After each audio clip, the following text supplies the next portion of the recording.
Subscribe to our YouTube channel and press the bell icon to get the latest updates.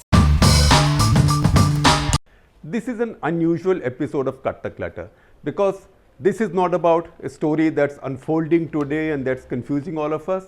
It's about something that happened just now, but that is the spark.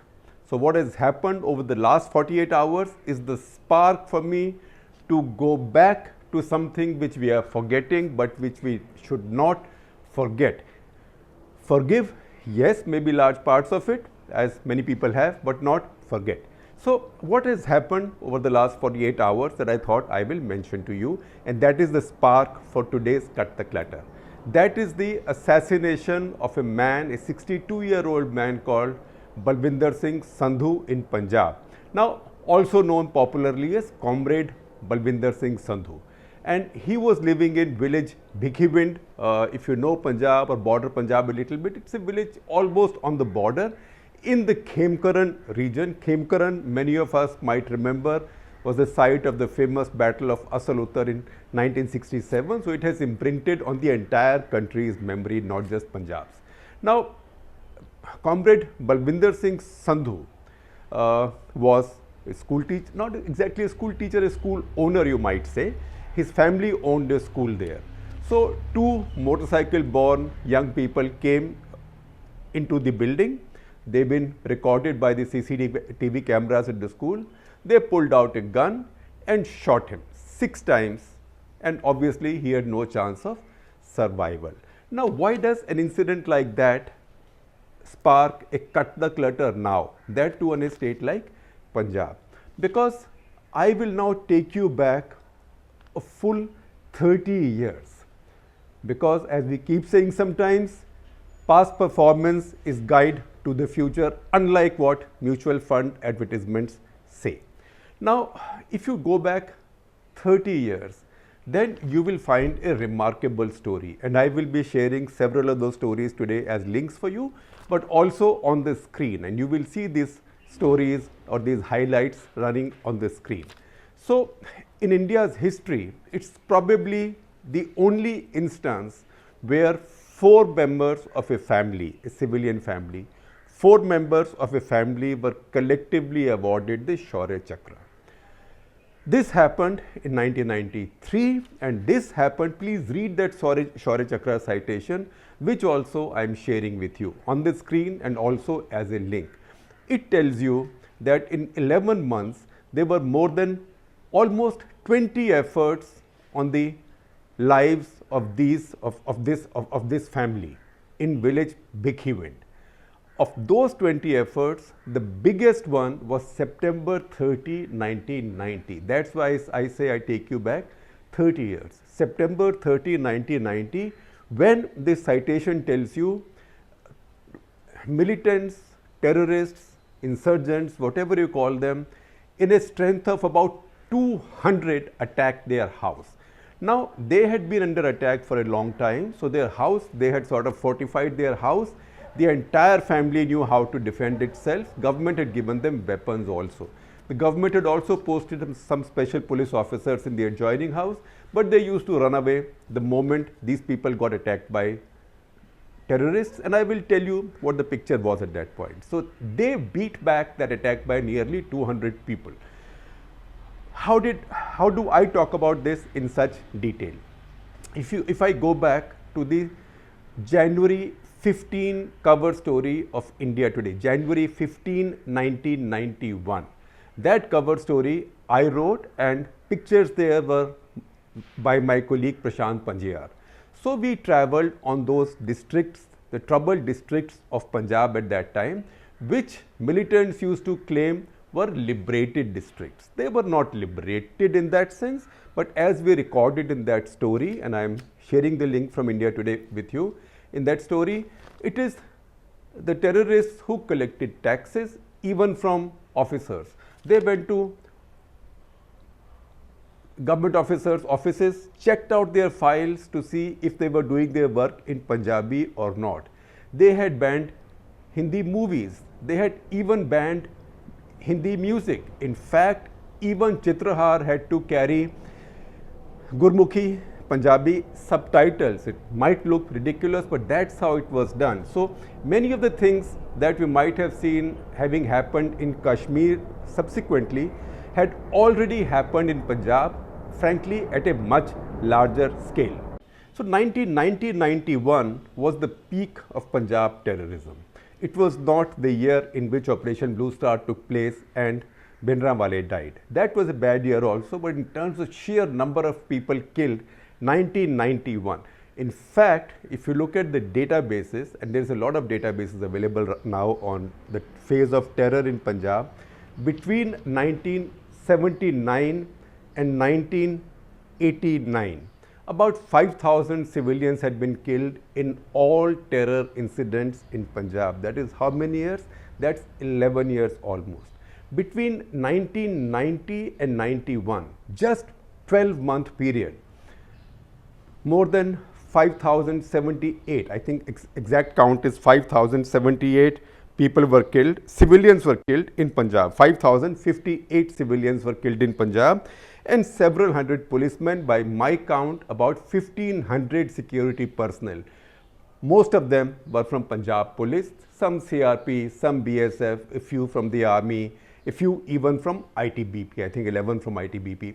So this was the worst period of violence in Punjab, and that's when militants were claiming, and the Pakistanis were also claiming in their propaganda, that Punjab now had quote unquote liberated zones. Now those zones, it was claimed, existed in a region of Punjab called Majha. Now Majha is generally the districts of Punjab west of the Beas river, and you can see it on the river, west of the Beas river, and then abutting Pakistan, and then as you go south you come to Malwa, which is Firozpur, etc., which also borders Pakistan.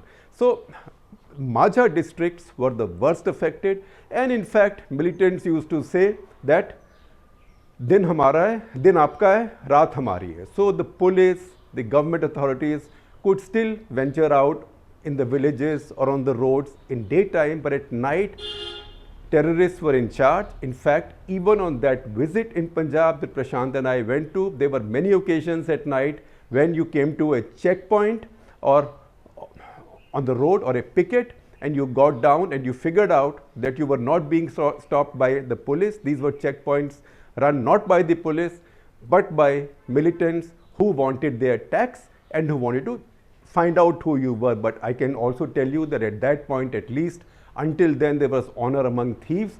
They did not harm, they let journalists go once they figured out you were journalists. So while investigating that cover story for India Today, we heard about a family in village Bhikhiwind, a family of old communists which was fighting back against militancy.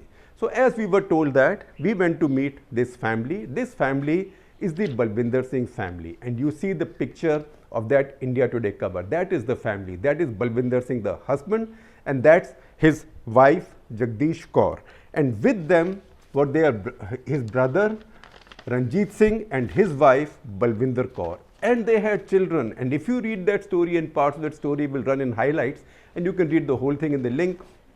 Even their 2-year-old child by now had learned how to fill Stengun magazines, because everybody knew that when attackers come in large numbers, you fortified your house, you need to be able to keep firing. If you stop firing, then they will break in. So even little kids in the house, even a 2-year-old knew, in fact he demonstrated to us, even a 2-year-old knew how to fill Stengun magazines.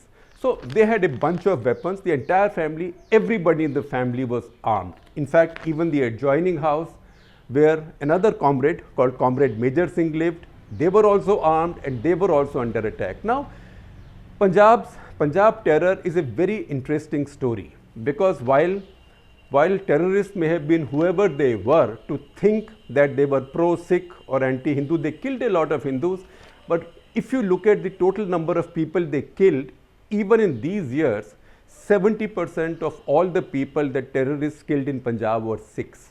They were not Hindus.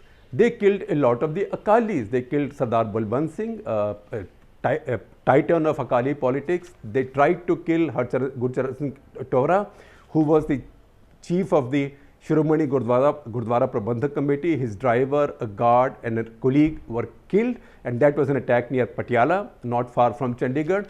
So they attacked everybody, and they attacked leaders of the Congress, many of them, Indira Gandhi we all know, but even Professor V.N. Tiwari, the distinguished professor at Punjab University and the father of Congress leader and member of parliament Manish Tiwari, he was assassinated. People from the BJP were assassinated. In fact, we were in Amritsar in April 84 when Harbans Lal Khanna, the head of the BJP in Amritsar district, was assassinated by terrorists. I will also share with you a story from the New York Times which just tells you a story of insensitivity. Because see the headline, Sikh gunmen kill Hindu. I mean, these were terrorists who killed a leader of the BJP, a district chief of the BJP and prominent person in Amritsar, but the headline in the New York Times then was Sikh gunmen kill Hindu. Nevertheless, that happened. So BJP people were killed, Congress people were killed, and the left leaders were killed, and the left workers were killed. And it was a peculiar history where a lot of the fight back was led, armed fight back was led by workers or cadres of the left, and that is where the left, the BJP and the Congress, and in a hidden way even the moderate Akalis all worked together. So these were some comrade families, these were CPM families that fought back, and in fact terrorists tried to exterminate all such families. Major Singh in this story of ours is quoted as describing an attack on him which was carried out by a terrorist disguised as a milkman who brought a bomb in a bucket of milk. And what happened, before he could reach the house, as he reached the house, the bomb blew up, because this was not very well rigged. The bomb blew up and the terrorist himself was blown to pieces.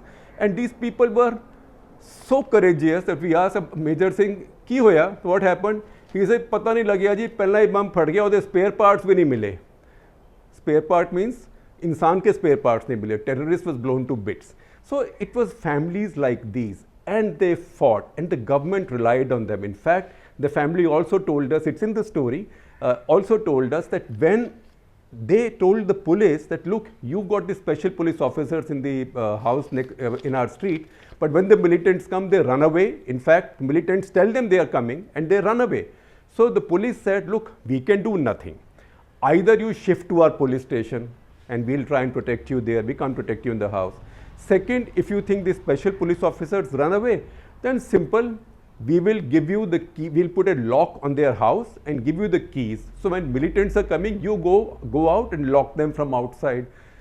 Think, this is a real story. It's a real published story. So the man who's been killed was on the hit list all this while, because he had dared, he and his family had dared to defy terrorists at the worst of times in Punjab, when 1991 was a very bad period. In 1991, India also had the worst Prime Minister in its history by a long distance, VP Singh, who got everything wrong, particularly on national security. He got everything wrong on external security, because in 1990-91, when there was a warlike noise from Pakistan and looks like there was a nuclear blackmail, he panicked. Definitely, it is something that is documented. He panicked and he didn't know what to do. He was all at 6s and 7s. Then it was under him that Kashmir terror started. Rubaiyah Syed was kidnapped. Mufti Saab was his home minister. After that, in Punjab, to appease the Akalis, he released jailed terrorists. He withdrew the army. He withdrew the paramilitary forces. He deliberately weakened the security grid against militancy. One, to appease the Akalis, and second, because of some woolly-headed thinking that this will win the hearts and minds of the people. Exactly the opposite happened. As I told you, 1991 was the bloodiest period of any insurgency, any terrorism in India's history. 5,058 civilians killed, 1,500 security men killed, all in one tiny state which even today has a population of just 2.6 crores. So that puts it in perspective for you. He is the man that Indian system or the Indian state now has failed to protect. Now, I will just give you an example of how bad things were at that time. Now, that's why I keep saying past performance is a guide to the future, because we must not forget. We forgive, but we don't forget. Now, when something happens in Kabul, a bomb goes off, 30 killed, we get shocked. Something goes off in Baghdad, 70 killed, 80 killed, we get shocked. Arey Baba, what kind of terrorism? This only happens in countries like this, Islamic terror, this, that. Thank God, we might have something happening. Occasionally, people come from Pakistan, and that also since 2008, 26/11, nothing has happened. I will recount to you some incidents in that 88 to 91 period at random to give you an idea of how bad things were in Punjab at that time. 31 March 1988, 18 members of one Hindu family massacred by militants. 2nd April 1988, that is within 2 days of 31st March, 37 people, mostly Hindus, killed across the state selectively by militants. Why? Because they wanted to create communal riots or a Hindu backlash in other parts of the country, as it happened after Indira Gandhi's assassination. 15th of May, same year, that is 6 weeks after the second incident, 26 people in Samana Mandi were killed, just random firing, Hindus, mostly Hindus.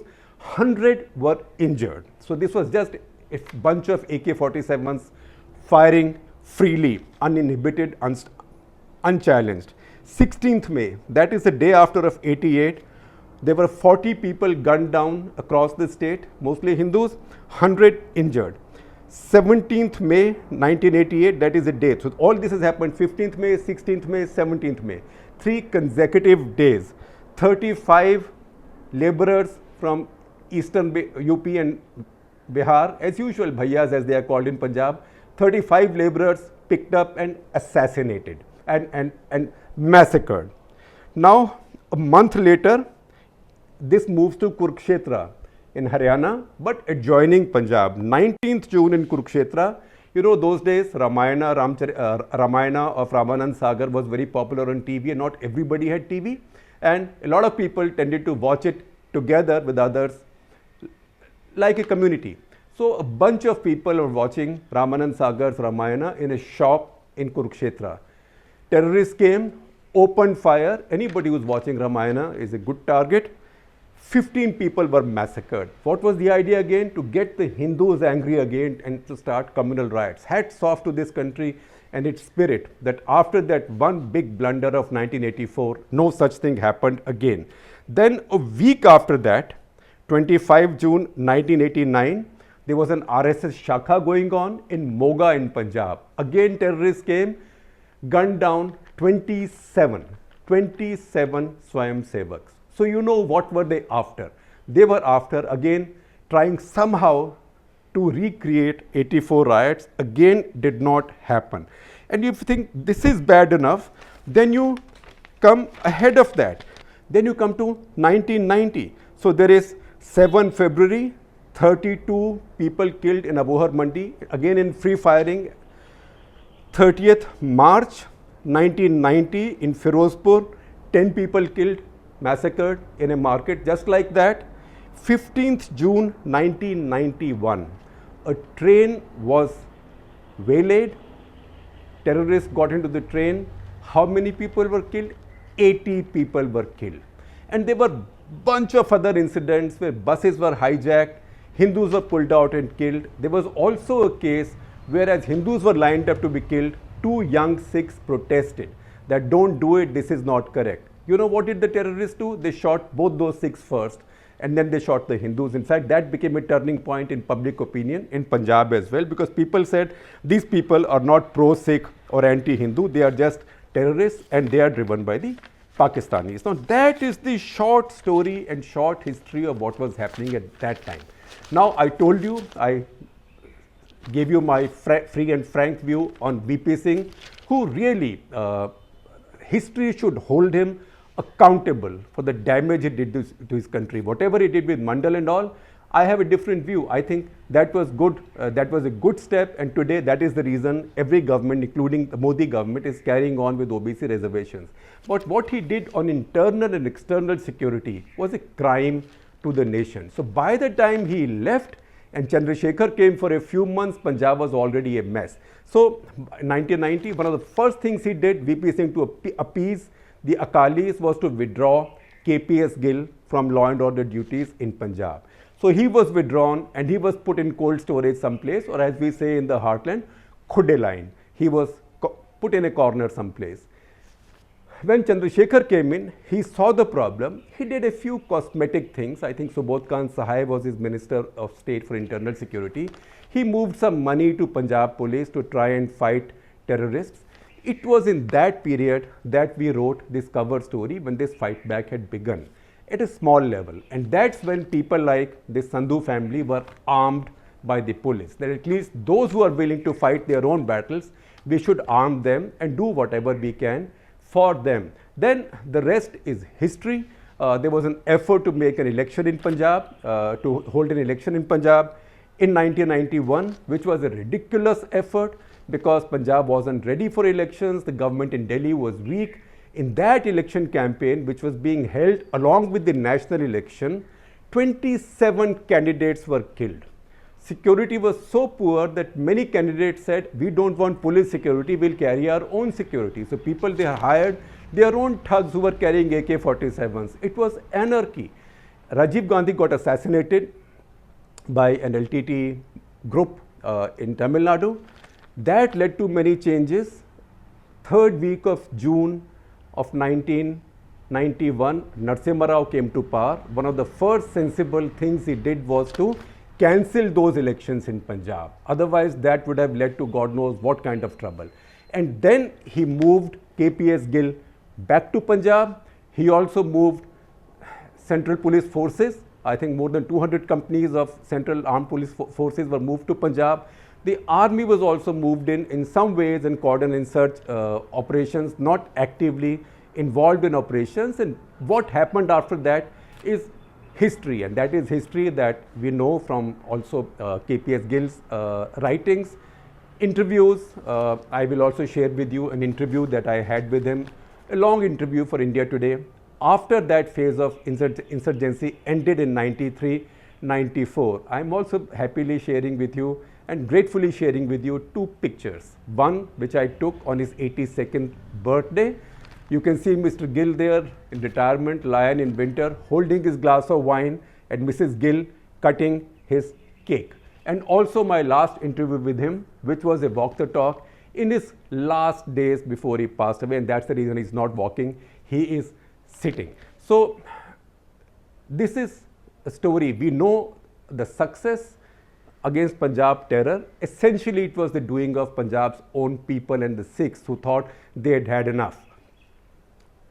We also know better what happened in 84, Blue Star, maybe a little bit Black Thunder. But this period of 1991-92 is forgotten because that was the worst, the bloodiest period in Punjab. That's when terrorists actually ruled several districts of Punjab. That's when a family like these Sandhus stood up when they were attacked by 200 people at a time. In fact, if you see that Shaurya Chakras citation, it tells you that two of those attacks involved the use of rocket launchers. In 1990, to use rocket launchers on a civilian family in a border village in Punjab. You can imagine what it was. It's one of those that we've not been able to protect, and his family tells you that he had a security for a long time. Then as usual, the government got tired and security vanished. So I will use a line that Mr. Gill used to use, and I know it's a rough line, but I'm using it because Mr. Gill used it and it was so apt. Because he used to say, look, we are doing it for our country, all right, but remember, you look after yourselves for your future, because governments are ungrateful. For governments, we are as useful as contraceptives when we are needed. But once the use is over, then government just will throw us away or flush us down the toilet. So something like that has happened in this case, and I also share with you tweets from another army officer, Brigadier Bajwa, who is a gallant officer who survived an attempt to blow up his convoy in Kashmir, had 48 stitches on an IED, survived, fought in Kargil, has been on the hit list of Kashmiri terrorists, and is now complaining that his security also has been withdrawn or is completely inadequate. So think about it, and because this seemed to me such an important story today, I thought I will step away from my normal Cut the Clutter staple and talk about this instead.